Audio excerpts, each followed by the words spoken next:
నమస్తే, welcome to Aadyam media. నేను మీ స్వర్ణ. ప్రస్తుతం మనతో పాటు ఉన్నారు సినీ క్రిటిక్ విజ్ఞాన్ గారు. హలో విజ్ఞాన్ గారు.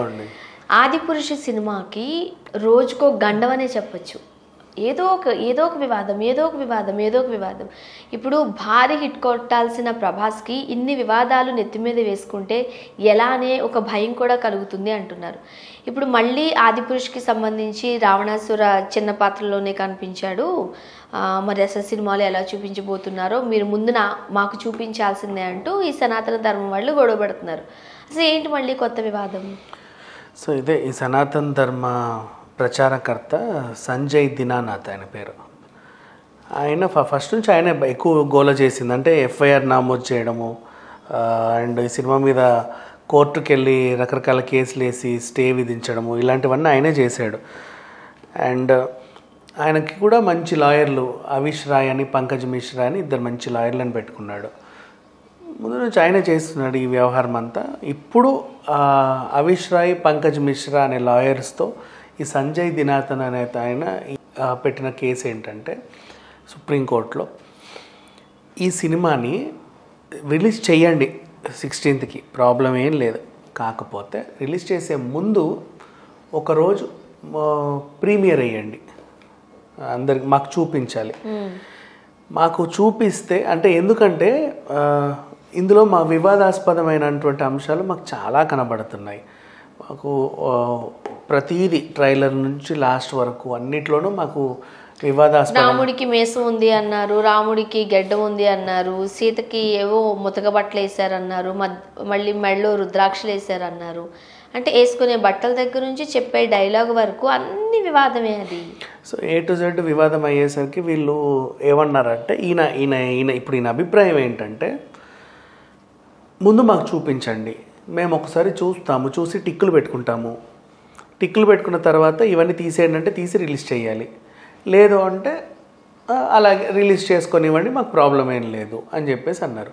సినిమాకి ఫస్ట్ సెన్సార్ అయితే సెన్సార్ బోర్డు ఏమైనా అభ్యంతరం చెబితే అప్పుడు చూసుకుంటారు ఇవన్నీ. యాక్చువల్గా సెన్సార్ ఒకసారి సర్టిఫికేట్ ఇచ్చింది అంటే ఇంకా దాంట్లో మార్పులు చేర్పు చేసేది ఎవరి తరపు, ఎందుకంటే సెన్సార్ బోర్డు వాళ్ళే ఇవన్నీ చూస్తారు. అప్పుడు మీకు వీళ్ళకి ఏమైనా అభ్యంతరాలు ఉంటే వీళ్ళు సెన్సార్కి మీద కేసు వేసుకోవాలి. మాకు ఇవి అభ్యంతరాలు ఉన్నాయండి, మాకు ఇది లేదండి, అది లేదండి, అక్కడ ఏదో మాకు కొంచెం ఇట్లా ఉంటే బాగుండు అనిపించింది, ఇక్కడ ఇట్లా ఉంటే బాగుండు అనిపించింది అని. బట్ ఇదంతా కూడా ఒక పనికిమాలిన చర్చ చెప్పాలి అంటే. ఇప్పుడు అది రిలీజ్ అయితే వెంటనే దాన్ని చూసేసి అందరి మనోభావాలు దెబ్బతినేసి గొడవలు జరిగే అవకాశం ఉందంట. పెద్ద ఇదవుతుంది, 144 సెక్షన్లు విధిస్తారు, అందరూ కొట్టుకు చేస్తారు, వీళ్ళంతా ఏదో అయిపోతారు, మొత్తం దేశమంతా ఏదో నాశనం అయిపోతుంది అనే లెవెల్ ఈయన చెప్పుకొస్తున్నాడు ఒక చిన్న ఆదిపురుషు సినిమా వల్ల. ఏముంటుంది, ఏమీ ఉండదు. వాళ్ళు ఏదనుకున్నారో అది తీశారు. అఫ్కోర్స్ అభ్యంతరకరమైనవి ఉన్నవి అంటే ఆల్రెడీ మనం కూడా చర్చించుకున్నాం, వాళ్ళు కూడా చాలామందిని అడిగారు, మార్చుకున్నారు. అంటే ఎవరికి ఎలా రిలీజ్కి వచ్చేసరికి ఈ సంఘటనలు అన్నీ జరిగేసరికి వాళ్ళు కూడా నెక్స్ట్లో ఆ ఫిల్టర్ చూపించారు. ఈవెన్ మొన్న అది ట్రైలర్లని AMBలో మాల్లో వేసినప్పుడు ప్రభాసే వచ్చి ఓకేనా, మీ అందరికీ నచ్చిందా, ఏమన్నా మార్పులు చేర్పులు ఉన్నాయా అని అడిగాడు. అడిగి వచ్చాడు. అందరూ లేదన్నా బాగుంది అని చెప్తే వచ్చారు. నిజంగానే ఎంతమంది అయితే విమర్శించారో అందరి నోర్లు అయితే మూయించిందిగా. అఫ్కోర్స్ ఒక రకంగా చెప్పాలంటే పర్వాలా, నాకైతే ట్రైలర్ నచ్చలేదు. అంటే నాకెందుకు నచ్చలేదు అంటే నాకంటూ నా సపరేట్ రీజన్, ఆ డబ్బింగ్ అంతా ఒక రకంగా ఉంది. మరీ అసలు ఎంత పెద్ద భారీ డైలాగులు అంటే కవులు కూడా రాయరు అట్లా. ఇప్పుడు అంతెందుకు, మనం పొన్నియిన్ సెల్వన్ మాట్లాడుకున్నామా, తనికెళ్ళపర్ని రైటరు మంచిగానే రాశాడు, పర్లా, ఇట్స్ ఓకే. అంటే 2కి ఫస్ట్కి ఉన్న దానికి మనకు ఇబ్బంది ఉందని తెలిసి సెకండ్ కొంచెం అర్థమయ్యేలా మార్చుకొచ్చాడు.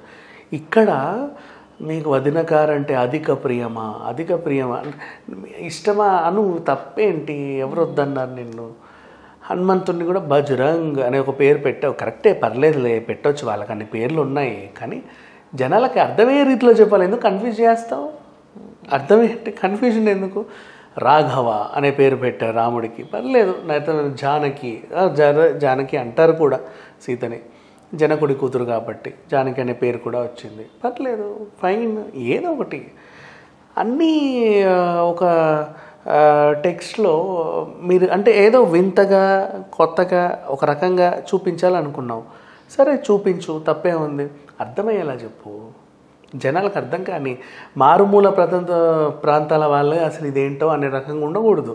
ఇప్పుడు ఏంటి, ఒక రామాయణం అనేది అంతెందుకు 4 రోజుల క్రితం వచ్చిన బాపుగారి రామాయణం చూడు, శ్రీరామరాజ్యం, నీట్గా లేదు, రాముడి రూపం అలా, వాళ్ళ డైలాగులు కూడా అర్థమయ్యేలాగా, లవకుశల డైలాగులు అర్థమయ్యేలాగా, అండ్ నయనతార కూడా లాంగ్వేజ్ కూడా అర్థమయ్యేలాగా డీసెంట్గా ఉంది.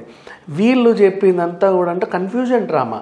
అసలు దీన్ని ఎట్లా ఏం చేయాలి, ఏదో రకంగా. మళ్ళీ ఇంకా చెప్పాలంటే రావణుడి కోట చూడడానికే అందరు ఇష్టపడతారు. అంతెందుకు యమదొంగలో యముడి కోటను చూడడానికి మనం ఎంత ఇంట్రెస్ట్, అన్నీ ఎలా చూపించారు, ప్రతి అంశం.